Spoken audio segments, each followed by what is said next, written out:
All right. If there's a little bit of a glare on the board, I apologize for that.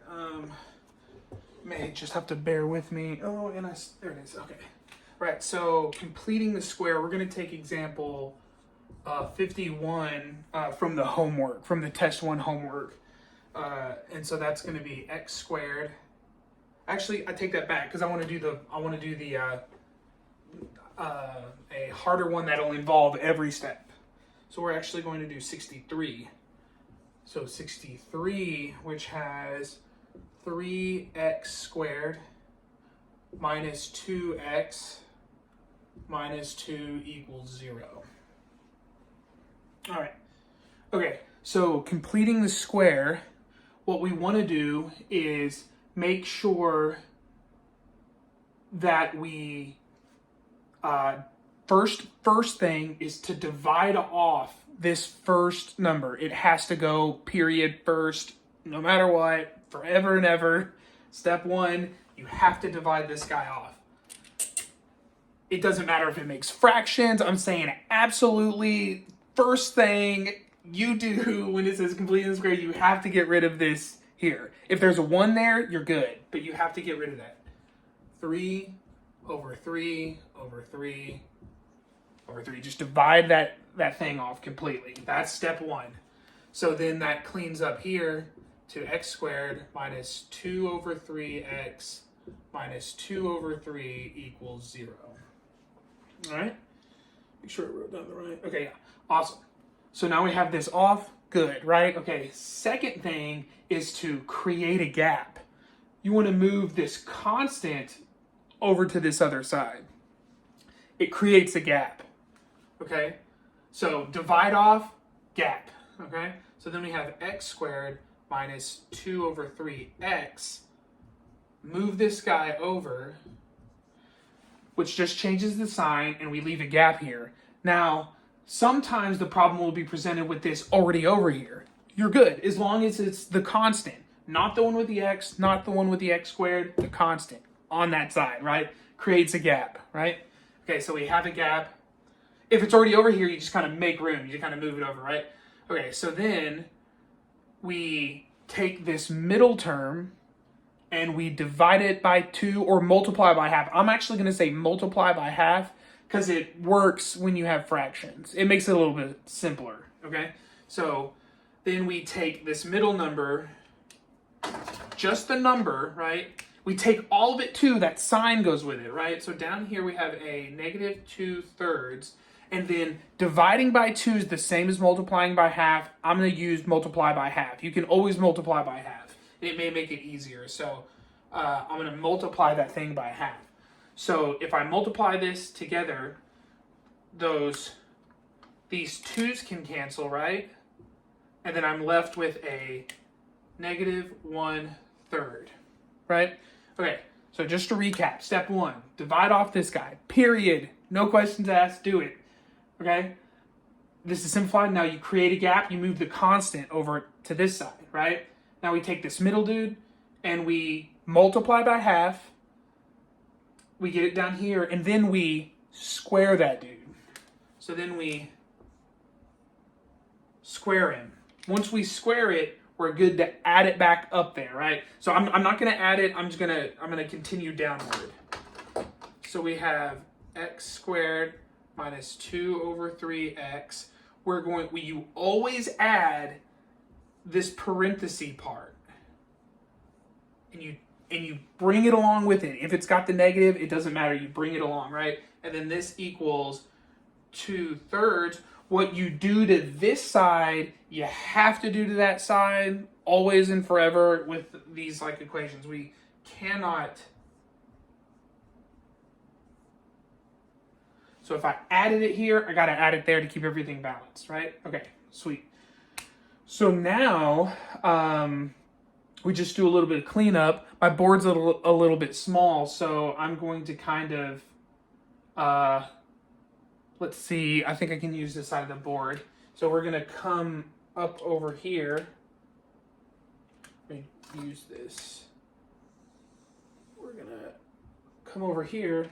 And so now what's cool about this guy is now whatever's in this square and this x, you rewrite this left side is x minus that 1/3, and it's all squared, right? And if you want to verify it, if you have two of these, you go x and x gives you the x squared, then you'll have a negative 1/3 and another negative 1/3, which will give you negative 2/3, right? And then this last one, if you multiply that out, you would, if you squared this, you'd end up getting a 1/9, a positive 1/9. And if you did a negative 1/3 times a negative 1/3, positive 1/9, right? Okay. I'll let you do the FOIL. Y'all know how to do that. So I'm just showing you this method. All right, we go right here, and we just clean up this right side. We've got 2/3 plus this negative is being squared, right? Which I already said what it was. So 1 squared is 1, 3 squared is 9, right? Because this, if you ever get confused with these squares, just as a little side note, I'll write it in, let me write it in purple over here. If you ever get confused with those squares, that square is just saying there's two of them. So it's negative 1/3 and negative 1/3, right? And so if you multiply that across, negative 1 and negative, or well, a negative and a negative make a positive. 1 times 1 is 1, 3 times 3 is 9. If you ever get confused, even if there's a bunch of stuff in there, you can do that. You know what I mean? All right, which y'all won't probably have a bunch of that stuff yet. All right, so then we're right here. We want a common denominator to add these guys up. So we have this x minus 1/3 squared here. We're cleaning this up. So when we clean it up, we want the denominators to be the same. So I would multiply, I like to call it an interesting form of 1, right? Because 3/3 is just 1. It's a transformative thing.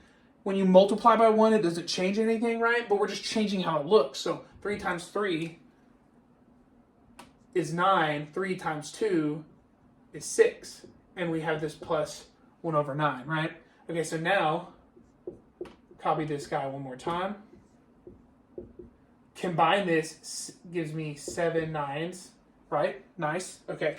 Now, so the main steps: 1, divide off; 2, make the gap; 3, let me kind of make a point right here. So we've got this first step. The second step is make that gap, right? Third step is to do this, multiply by half and square it. Then we just put it back in there. And then we're just doing algebra. So these aren't really this is stuff you know. So this isn't really like a step-by-step thing. This is just kind of like the algebra part. Okay, so once we're here, we get this. And then we got to crack this egg and get in there. The only way to get rid of a square root is by squaring. And what you do to one side, you do to the other side. You're going to hear, you know you're doing well in algebra if all of a sudden you start going, all right, I get it. You know what I mean? Because like algebra is repetition. You hear the same thing. So if you're not feeling that way, you're like, golly, this is like the same steps. I'm just doing the same thing over and over. Then you're doing well. You're seeing what's happening with the algebra. So that's the goal. You need to feel like, I'm just doing the same thing over and over. And it's like, yes, you are. You're doing the same thing over. The numbers are just changing. So when we square root, this one cancels. But whenever we introduce this square root over here, we have to include that plus or minus there. Every time. You have to do that. So this guy cancels off. We crack that egg. We get x minus 1/3 equals this plus or minus. And now the square root, I'm going to apply the square root to the top and the bottom. This is just a feature of algebra. So I've got that, right? We're trying to get x by itself. So I'm going to move this guy over, right? So x is equal to, I'm going to because the plus and minus is here, I like to keep this in the middle, and I'm adding the 1/3 over there. I just kind of scooted it over, right? And then this square root of 7, can't do anything with it. It's the square root of 7. Square root of 9 is 3. Right? Awesome. So we have this guy right here. We're going to just double check. We're on, this is 63. I don't know if the answer is there. Here, down there, do we have a 63? Rolling for a 63. What is this, 1 point?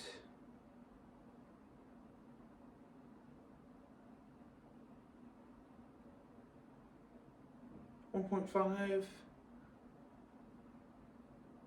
Okay, we don't. I'm very certain this is the answer, but like, we don't have the answer on the deal. But this right here, and if you want to clean it up, because it has a common denominator, you could write it like this. Both of those are fine. Those are both fine. So that is completing the square. So you can, I'm going to circle this guy just because it is a little bit tighter, a little bit cleaner. But you could circle this one just fine, all right? That is completing the square, all right?